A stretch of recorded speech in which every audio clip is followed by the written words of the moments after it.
What is going on, guys? It is Sam the Raid Man. We are back with yet another Raid Shadow Legends video. This is going to be an every other day thing. We're going to go through every single faction with the hard mode for Faction Wars coming out. I want to help equip you guys to accomplish this and get all of the rewards.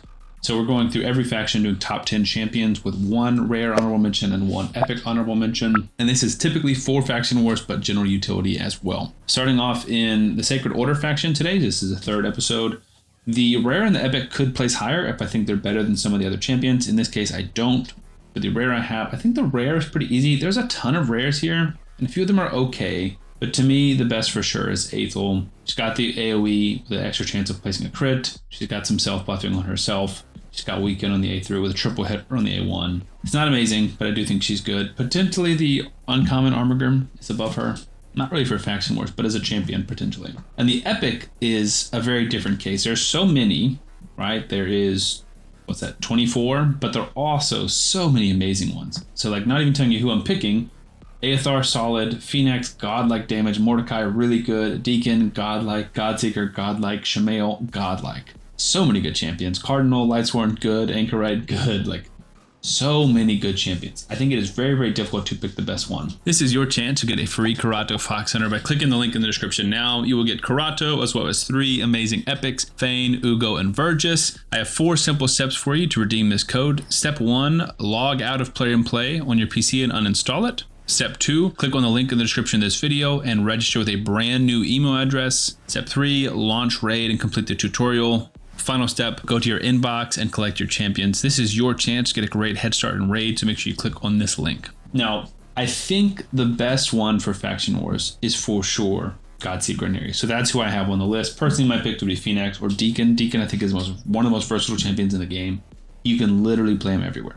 But Godseeker and Ares is one of the best healers in the game and one of the best revivers in the game, albeit single target, but a actual revive and then a passive revive. She's going to be huge for hard mode Faction Wars. So I've got Godseeker and Ares. She's the closest epic, I think, probably on this list, but definitely in this faction to surpassing the legendaries. The bottom of this list, I feel, a little bit questionable about. I think you could move them around a little bit, but in number 8, I have Martyr. And the reason I have Martyr, I don't have her, but decreased defense on the A1 will be good for bosses. Increased defense and counterattack on all allies. This is a 3-turn cooldown. That's a big buff. As long as it doesn't get stolen, that will be huge for survivability and just outlasting long waves, doing some damage without. AoE decreased attack and provoke is good control, and the decreased attack will help survive waves, but also help survive against the bosses. Defense on all battles by 33% on the aura. I think she's going to be good for like some solid damage. She's tanky, and she can help keep her team tanky and staying alive. Number 7 is the one I don't know where to rank him the most, and that's Falman Mornsword, another champion I don't have. He's the faction unity guy,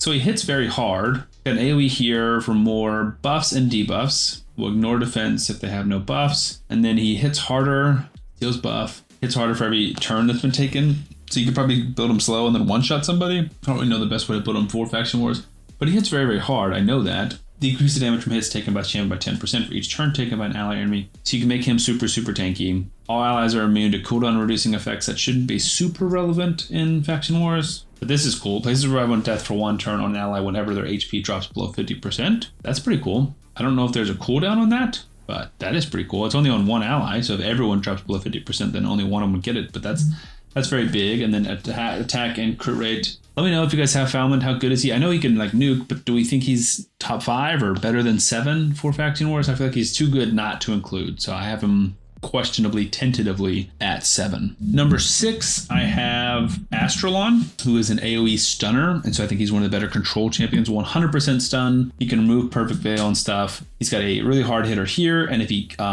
kills anybody, he revives somebody, which is pretty cool, so he can help you get through the Faction Wars if you time this revive very well. Then decrease defense on the A1. Also fills his terminator whenever an ally is hit, which is pretty sweet. And if he has more attack than the champion that's attacking him, then he will take less damage. So I think one of the better control champions in the faction and good damage from Astralon. Next up, we have number 5, who is going to be the best debuffer, I think, in the faction, which is Venus. Venus is going to be big damage and big to boost your damage. AoE decrease defense and weaken on a 3-turn cooldown. AoE HP burn on a 4-turn cooldown. A buff strip with if Cupid is on the same team. And then poisons on the A1. And then her partner in crime I have is number 4. I think probably the second best damage in the faction. We'll get to number 1 in a bit, but I think some of the best AoE on the A1, AoE with an HP burn on the A2, really hard hitting single target, which you can use against bosses. And then with Venus on the same team, will always counterattack when hit, and allies attacks inflict 25% more damage. So just hits super hard and can be used in a stun set if you're struggling with control, but realistically, he's just gonna be the best damage you probably have. Number 3, I would argue probably the best support in the game, or not in the game, in the faction. I have Lady Noelle,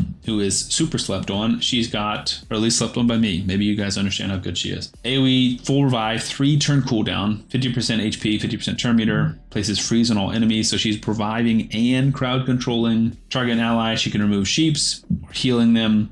She's really good with Sir Nicholas, increased speed on allies for 2 turns on a 3-turn cooldown, and then block buffs on the A1. It's just insane.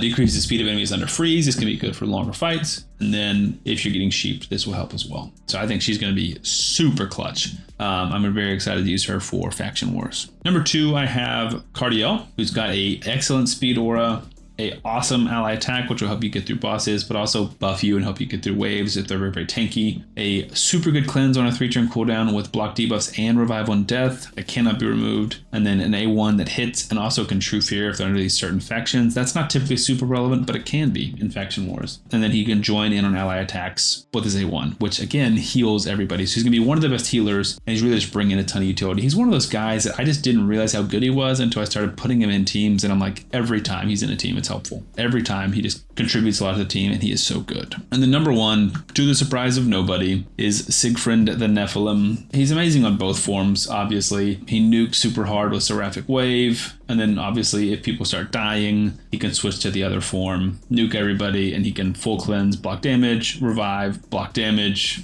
He's just insane. Decreased damage taken from skills, that's a crazy passive. All of his abilities hit super hard. He can do Seraphic Wave over and over and over again if he keeps one-shotting people.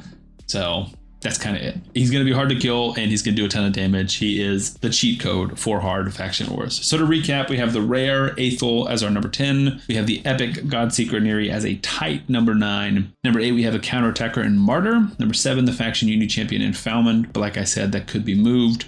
Number 6, I have the stunner / damage dealer of Astrolon. Number 5, the debuffer in Venus. Number 4, her partner in crime, the damage dealing Cupidus. Number 3, the speedy reviver Lady Noelle. Number 2, the Void Legendary Cardiel. And number 1, obviously the OP mythical of Siegfried the Nephilim. So let me know what you guys think of this list. Would you change it at all? And what faction do you want to see next? So subscribe to the channel, and I'll see you on the next one.